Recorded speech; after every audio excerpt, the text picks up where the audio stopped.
감사를 드립니다. 우리 하나님 예배하러 오신 모든 성도님들 환영합니다. 축복합니다. 우리 옆 사람 인사하면 좋겠습니다. 주님을 향하여 눈을 듭시다. 하나님의 은혜와 평강이 늘 함께 하시길 바랍니다. 그래요. 사람의 인생을 길에 자주 비유하곤 합니다. 우리 성경 말씀에도 보면 그렇게 자주 길에 우리 인생을 비유하고 있습니다. 시작하여 출발이 있고요. 모든 사람에게는 하나님이 정하신 그 마지막이 있습니다. 그 사이에 있는 시간은 우리는 삶의 길을 걸어가고 있는 것입니다. 그리고 어떤 길을 걸어가고 있는가, 어떤 방향과 목적을 향해 걷고 있는가 하는 것은 한 사람의 인생에서 아주 중요합니다. 여기에 따라서 그 사람의 인생의 모습이 달라지기도 하고요. 다른 목적지에 우리를 데려가기도 합니다. 미국의 시인이 쓴 시 중에요, 가지 않은 길이라는 시가 있습니다. 이 시는요, 사람의 이 삶에서 선택의 문제를 안고 있다는 것을 잘 보여주고 있습니다. 그리고 어떤 방향, 어떤 길을 선택할 것인가에 대한 고민과 이 중요함에 대해서 생각하게 됩니다. 이 시의 내용은 이렇게 시작을 하고 있습니다. 노란 숲 속에 길이 두 갈래로 있었다. 그리고 마지막에는 이렇게 끝내고 있습니다. 훗날에 나는 어디선가 한숨을 쉬며 이야기할 것이다.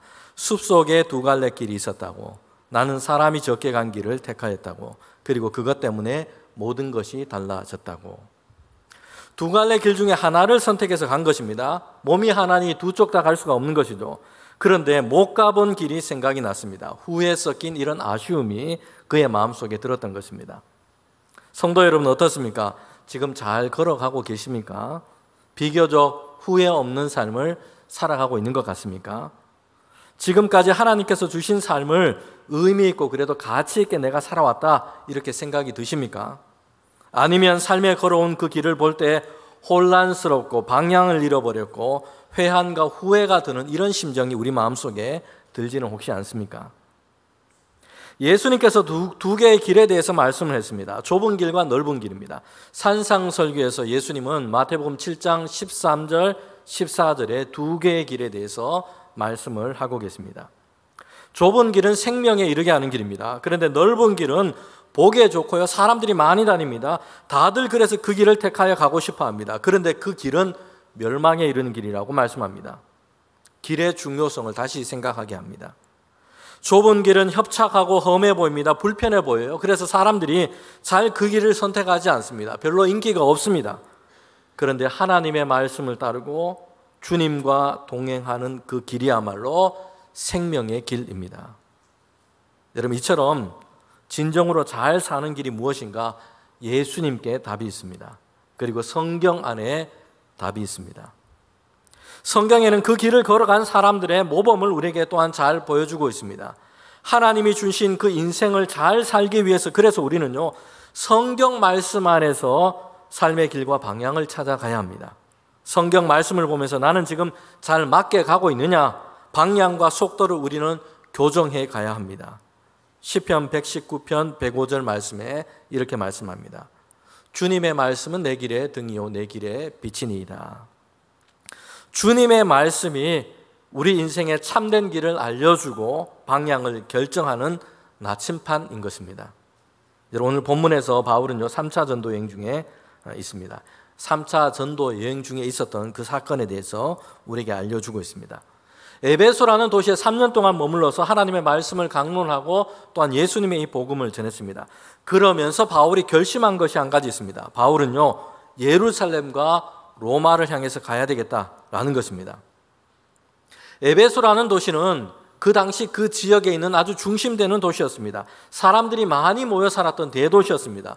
로마 제국 하에서도 세 번째로 큰 도시였어요.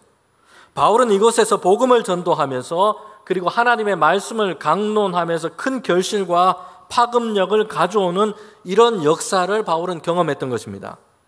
에베소라는 도시에 변화가 일어났습니다. 많은 사람들이 예수님을 믿고 그렇게 영접했습니다. 마술을 하는 사람들은요, 그들이 가지고 있던 마술책을 다 불태우기까지 했습니다. 뿐만 아니라 에베소뿐만 아니라 주변의 도시와 지역으로 하나님의 이 말씀과 복음이 확산되어 간 것입니다.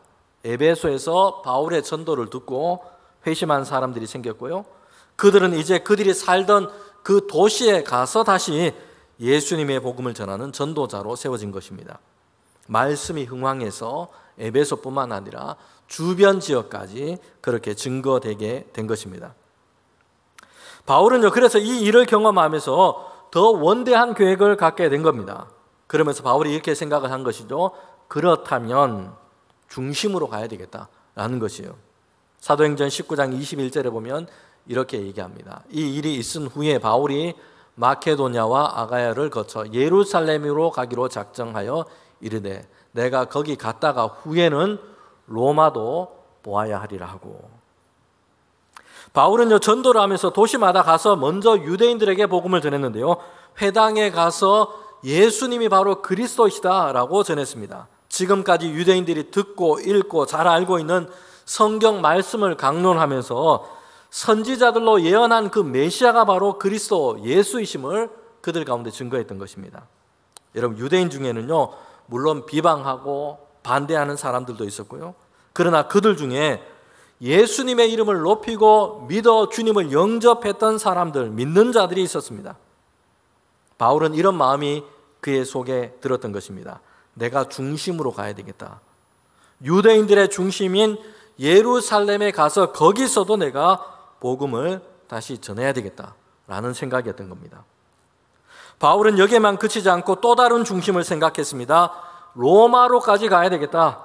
에베소에 일어났던 것처럼 로마에는 더 많은 사람들이 모이는 곳입니다. 거기는 제국의 수도이고 심장부입니다.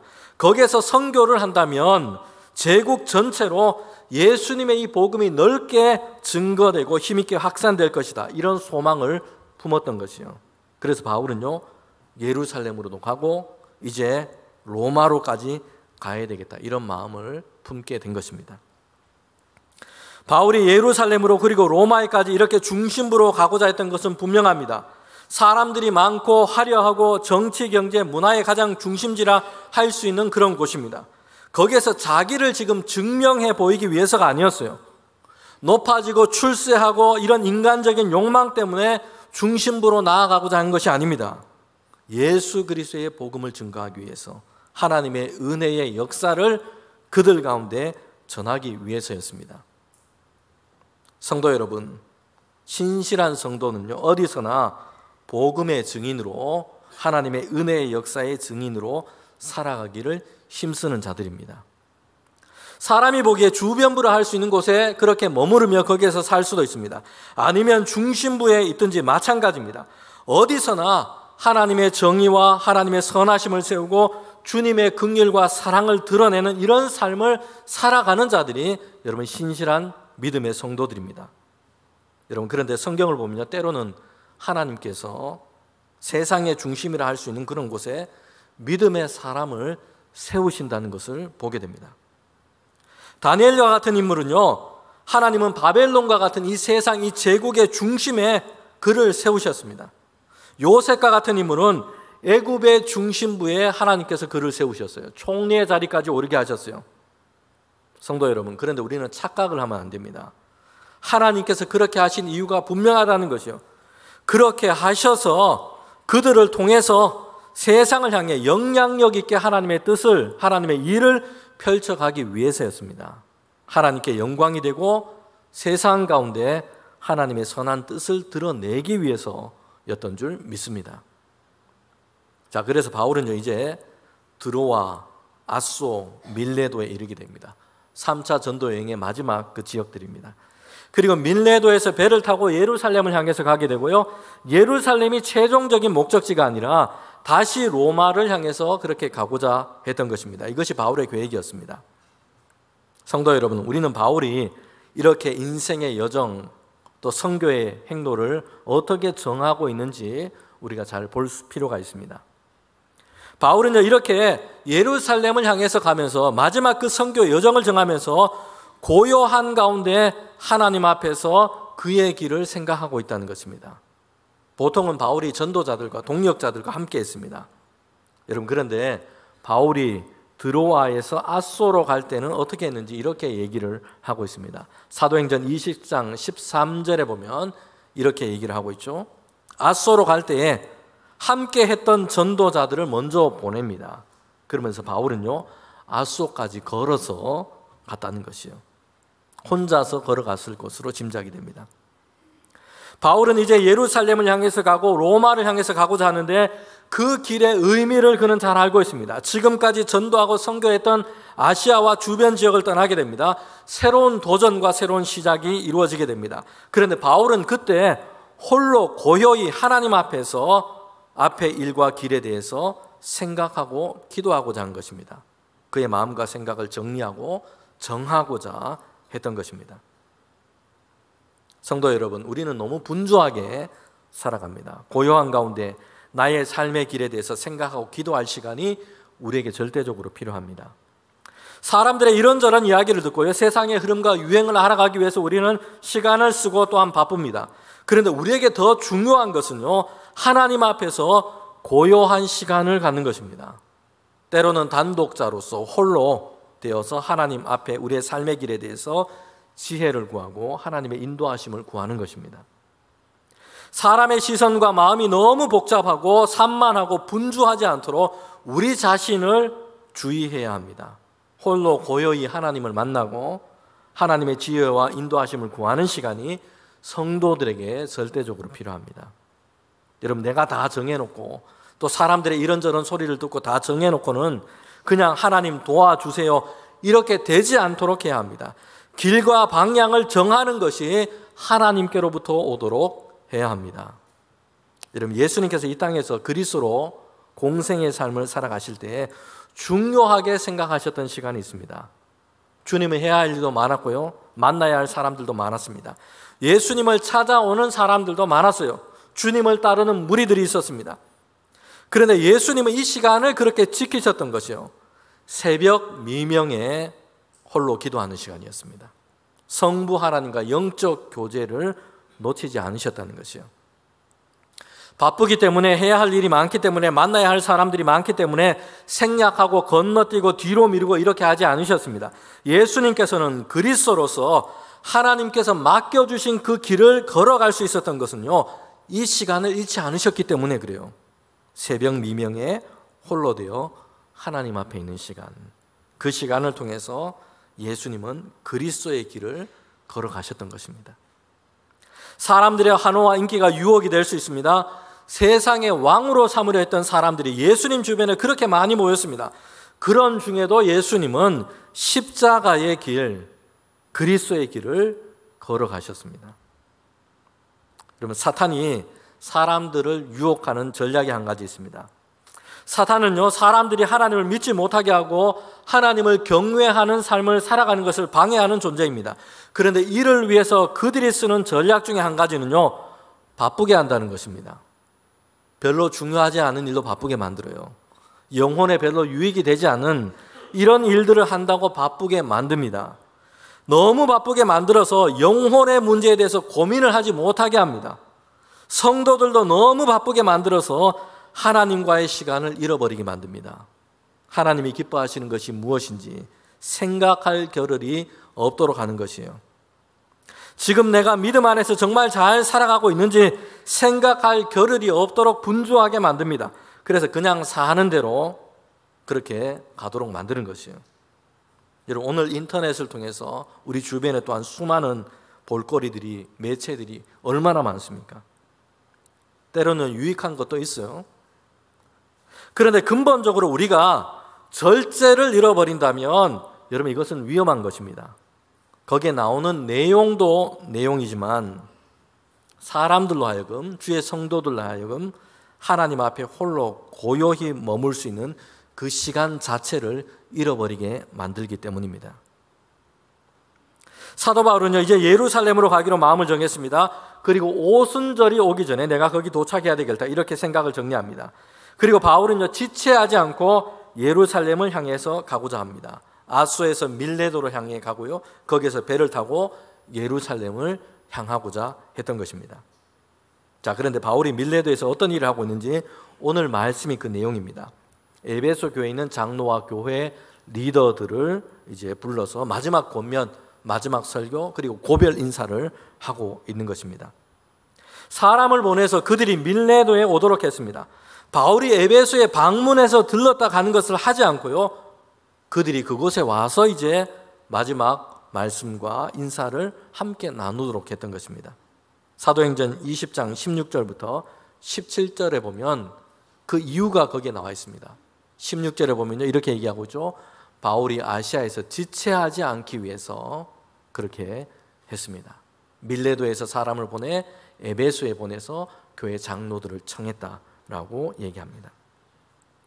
바울은요, 하나님 앞에서 고요한 생각을 정리했습니다. 이제 결단하게 됐습니다. 지체 없이 계획된 곳으로 향해서 가고자 합니다. 미루거나 다른 이런저런 이유와 다른 일들을 중간에 끼워 넣어서 중단되거나 그렇게 미뤄지지 않도록 합니다. 하나님 앞에서 정해놓고 열어놓은 그 방향을 향해서 바울은 가고자 했습니다. 에베소에 들렀다 가는 것도 하지 않고 예루살렘을 향해서 가고자 했던 것입니다. 성도 여러분, 우리가 한번 생각해 볼 것이 있습니다. 여러분, 에베소는요, 바울이 있는 그 밀레도에서 사실 그렇게 멀지 않은 곳입니다. 한 45km 정도 떨어진 곳입니다. 그런데 바울은 그곳에 들러서 교회와 성도들을 만나고 그들과 작별하는 것, 이것을 하지 않은 것이에요. 여러분, 에베소라는 곳이 어떤 곳입니까? 바울이 선교했던 여러 도시 중에도 특별한 곳이었어요. 3년이라고 하는 아주 긴 시간 동안 머물렀고요, 거기에서 그들과 하나님의 말씀을 가르치고 교제했던 것이 에베소였습니다. 에베소에서 바울은 하나님의 놀라운 부흥과 이 변화를 보기도 했습니다. 보람 있게 사역했던 그런 곳이었어요. 그런데 에베소에 들렀다 가는 것, 이거 하지 않은 것입니다. 밀레도에서 에베소가 그렇게 먼 것도 아닌데 시간적으로 보면 방문하고 오가는 것이 몇 날 정도 소요될 정도입니다. 그런데 왜 그렇게 하지 않은 겁니까? 바울은요, 예루살렘으로 가기로 했기 때문입니다. 오순절이 지나기 전에 도착하고자 했습니다. 바울은 두 개의 중심으로 들어가고자 작정했습니다. 유대인들의 중심인 예루살렘에 가서 복음을 전하고 어려운 중에 있는 예루살렘 교회의 연보를 전하고자 했습니다. 그리고 이방인, 당시 제국의 중심인 로마에게까지 가서 예수 그리스도를 전하고자 했던 것입니다. 여러분, 거기에서 하나님께서 주신 바울의 이 사명이 거기에 있다 생각했습니다. 그래서 지체 없이 다른 것에 의해 중단되거나 흐트러짐 없이 그렇게 하고자 한 것입니다. 그러면서 밀레도에서 에베소 교회 장로와 리더들이 오도록 초청했고요, 그들 가운데 마지막 권면과 설교를 전하고 있는 것이 우리가 오늘 읽은 이 본문 20장 17절부터 38절까지의 내용입니다. 자, 그런데 우리는 바울이 에베소에서 들리지 않고 계획한 대로 하나님께서 그에게 사명으로 맡겨주신 이제 예루살렘과 로마를 향해서 가게 되는데, 바울은 어떻게 그 길을 가고 있는지 오늘 말씀을 통해서 우리가 보게 됩니다. 그러면서 우리는 우리의 삶의 길, 인생의 길을 어떻게 하나님 앞에서 살아갈지 생각하고자 합니다. 여러분, 바울은요, 편안함이 아니라 사명을 따라서 갔다는 것입니다. 오늘 말씀에서 보는 바와 같이 바울은 지체하지 않고 급하게 예루살렘으로 가고자 했습니다. 왜 그렇습니까? 예루살렘에 가면 이제 휴식이 있고 환영이 기다리고 있고 3번의 전도 여행을 하면서 고생을 참 많이 했습니다. 그러니까 이제 예루살렘에 가면 좀 여유 있게 쉬면서 여가를 보낼 수 있고 시간과 이런 여건이 다 준비되어 있기 때문에 그렇게 고대하면서 예루살렘으로 가고자 했던 것이 아니라는 것이에요. 성령께서 바울에게 알려주신 것이 있습니다. 예루살렘에 가면 이럴 것이다. 분명하게 말씀해주고 있다는 것이에요. 사도행전 20장 22절부터 23절에 보면요, 보라, 이제 나는 성령에 매여 예루살렘으로 가는데 거기에 무슨 일을 당할지 알지 못하나 오직 성령이 각 성에서 내게 증언하여 결박과 환난이 나를 기다린다 하시나. 아멘. 오직 성령이 각 성에서 이미 바울이에게 경험하게 했고 증언하게 하셨습니다. 다시 말하면 한 번이 아니라 성령께서 바울을 통해서 말씀하고 계신데, 예루살렘에도 가도 거기에 가면 무엇이 기다린다고 얘기하고 있습니까? 결박되고, 즉 잡혀서 묶이는 것이죠. 환난이 기다리고 있습니다. 박해를 당하고 고난을 당한다는 것입니다. 여러분, 이것은 분명하다는 것이죠. 예루살렘에서 바울을 기다리고 있는 것은요, 박해와 핍박과 환난이었습니다. 편안함과 안락함, 여유와 여가가 아니었습니다. 바울의 수고를 열렬히 지금 격려하고 환영해주는 인파와 축하 행사가 아니었습니다. 여러분, 바울은 이것을 잘 알고 있었습니다. 몰랐던 것이 아니에요. 그러나 예루살렘으로 가고자 했습니다. 왜 그렇습니까? 편안함이 목표가 아니라 주 예수께 받은 그 사명, 그것이 그의 삶의 목표였기 때문입니다. 오늘 사람들이 생각하는 삶에서 중요한 목표가 있다면요, 편안한 것, 안락한 것, 이런 삶을 우리는 추구하면서 살아갑니다. 편안함에 우리는 중독되어 살아가고 있는 것처럼 보입니다. 모든 것이 다 깔끔하고요, 편리하게 설비가 되어 있는 이런 삶의 조건들을 찾고 원하고 있습니다. 더 만들어 가려고 합니다. 최근에 베스트셀러로 그렇게 읽히는 책이 한 가지 있는데요, 편안함의 습격이라는 책입니다. 사람들이 좋아하고 추구하는 이런 편안함이 오늘 우리에게는 어떤 결과를 가져왔는가, 다른 방향에서 한번 생각해 보게 합니다. 사람들은요, 생각하는 안전지대를 벗어나는 일을 잘 하지 않습니다. 편안한 거처와 냉난방이 조절되는 이런 장소에서 살아갑니다. 편안한 울타리에서 잘 벗어나지 않습니다. 편안하게 조리되어 가공된 음식들을 배달하면서 그렇게 살아갑니다. 그리고 많이 먹고 살아갑니다. 편안함이라는 전 지구적인 중독 속에 있는 것입니다. 그런데 이로 인해서 우리가 잃어버린 것이 있다는 것이요. 정신적인 활력, 삶의 생동감을 잃어버리기도 합니다. 낯선 환경, 신체적인 도전, 불확실성 속에서 살아낼 수 있는 이런 강인함을 사람들은 점점 잃어버렸다는 것이요. 편안함 속에 그렇게 있다가 그렇습니다. 인간이 추구했던 지나친 안락하고 편안한 삶이 오히려 신체적으로, 정신적으로, 정서적으로 더 건강을 무너뜨려 왔다. 강인함을 잃어버리도록 만들었다는 것이요. 여러분, 진짜 우리의 삶을 돌아봐도 그렇지 않습니까? 과거에 어려웠을 때보다 지금 훨씬 더 편안한데 정신적으로, 신체적으로 건강하지 못하고 강하지 못한 경우들이 얼마나 많습니까? 성도 여러분, 이 편안함의 습격이라는 것은요, 사실 우리 신앙생활에도 적용됩니다. 좋은 예배 공간에서 특별한 핍박이나 반대 없이 신앙생활하는 사람들이 많습니다. 많은 교인들이 신앙생활하면서도 그의 마음에 품은 기대와 소원은요, 더 편안하고 안락한 삶이라는 것을 하나님이 주시는 복으로 얻고자 이렇게 생각하고 있다는 것이에요.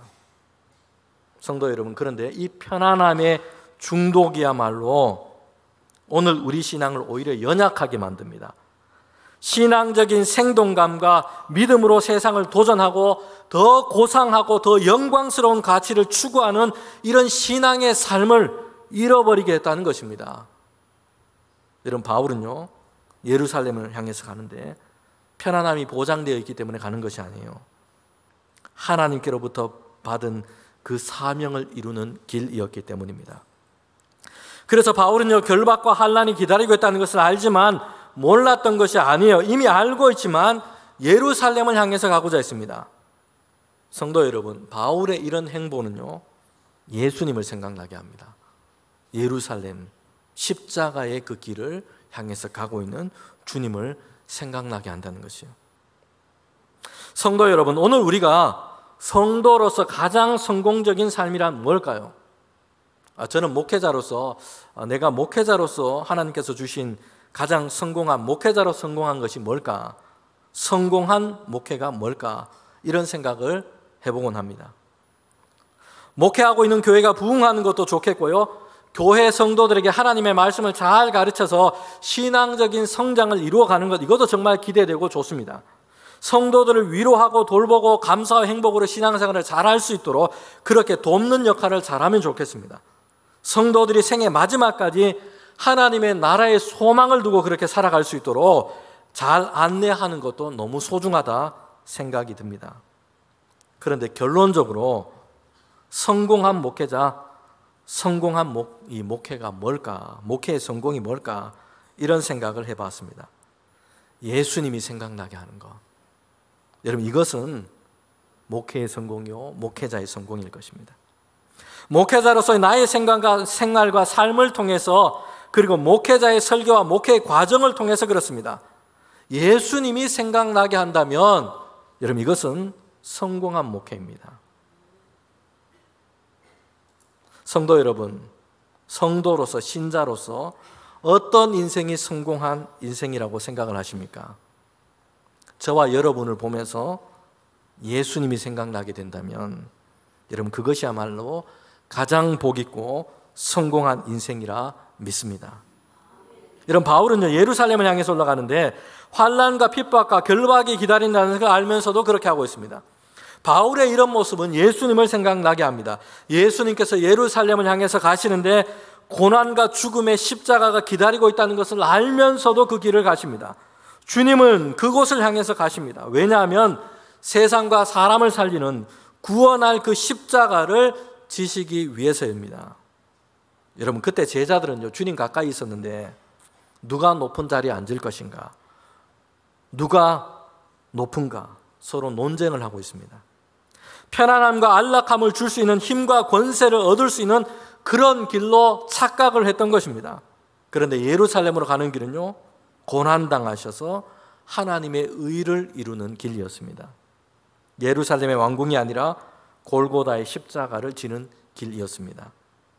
주님께서는 자신의 원대로 아니라 하나님의 뜻대로 되기를 원하시면서 그 길을 가셨습니다. 하나님이 보내신 바 그리스도의 길, 세상과 사람의 죄를 씻고 생명과 구원을 열어주시는 그 사명을 따라서 십자가를 지는 길로 그렇게 가신 것입니다. 성도 여러분, 사명을 따라가면요, 편안하지 않습니다. 사명을 따라 살면 안락하지 않습니다. 바울에게 말씀하는 바 결박과 환난이 있다, 이렇게 얘기하고 있죠. 그런데 바울이 생각한 것은요, 예수님이 어떻게 하셨는가 하는 것이에요. 편안함이 아니라 사명을 따라 가신 것입니다.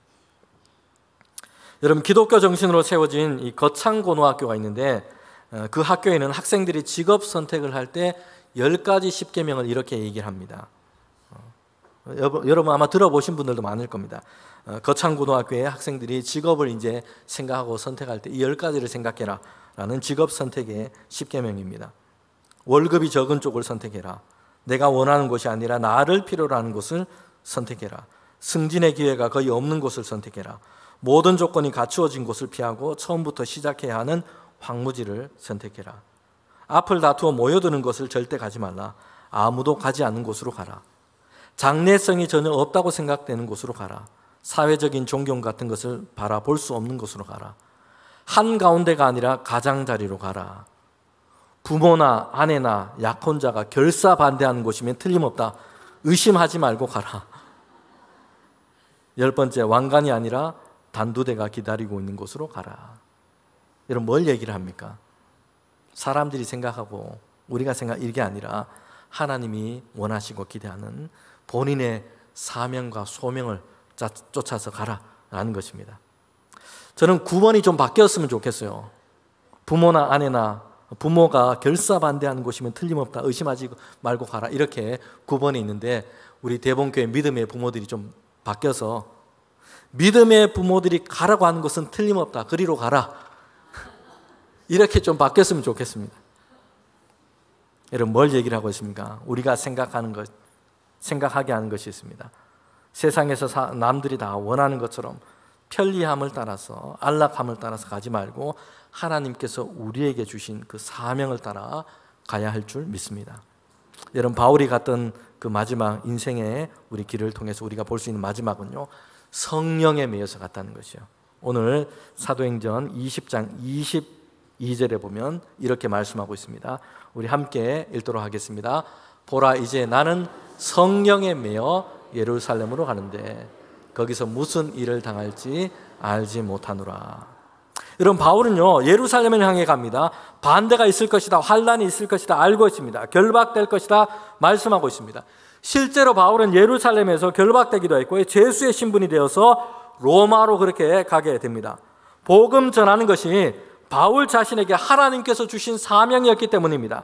안락함과 편안함이 아니라 바울은 사명을 따라서 갔던 것입니다. 그런데 바울이 그렇게 할 수 있었던 것은요, 자신의 육신의 생각에 매여 있지 않았기 때문입니다. 성령에 매여 있었기 때문입니다. 성령께서 바울을 이끌어 가시고 따르도록 하신 것입니다. 성령께서 바울을 이끄셔서 하나님의 뜻을 이루어가는 삶을 살아가도록 이끄신 것입니다. 성령께서 하나님의 생각을 바울 속에 펼치시고 이것을 따라 살아갈 수 있도록 인도해 가신 것입니다. 성령에 연결되어 있었기 때문에 바울은 하나님이 부르신 그 부르심을 향해서, 하나님께서 바울에게 맡겨주신 그 소명을 향해서 갈 수 있었던 것입니다. 여러분, 지난주에 포르투갈 리스본에 큰 사고가 났습니다. 40여 명이 사망하게 된 사고였습니다. 푸니쿨라라고 하는 이 케이블 전차가 이제 도시 위에 이제 높은 지역까지 오가는 대중교통으로 그렇게 있습니다. 유명한 관광지다 보니까 주로 관광객들이 많이 타고 다닌다고 합니다. 이 사고가 난 것은요, 이 전차가 케이블에 연결되어서 이렇게 동력을 받게 되고요, 케이블로 연결되어 있기 때문에 제동 장치를 그렇게 하게 됩니다. 그런데 그 연결이 지금 잘못되지 않았을까, 이렇게 그렇게 원인을 찾고 있습니다. 줄이 제동을 하고 운행을 하는 그런 역할을 하고 있는데요, 사고 때 그 줄이 제대로 연결되는, 그 줄이 작동을 하지 않은 것입니다. 탈선을 했고 가파른 길에서 이제 제동이 되지 않아서 건물에 추돌을 하고 만 것입니다. 연결되어 있어야 할 곳에 제대로 연결되어 있지 못했고 연결을 잃어버렸기 때문입니다. 이탈되고 사고로 이어지게 된 것입니다. 성도 여러분, 우리는 성령 안에서 하나님과 연결된 삶을 살아가고 있는지 생각해 봐야 합니다. 성령께서는 주의 성도들을 하나님과 연결된 삶을 살아가도록 이끄십니다. 우리 속사람 안에 믿음과 능력을 더해 주십니다. 성령께서는 우리가 하나님의 선하시고 거룩한 뜻을 따라 살아갈 수 있도록 우리의 생각과 우리의 마음을 주장하십니다.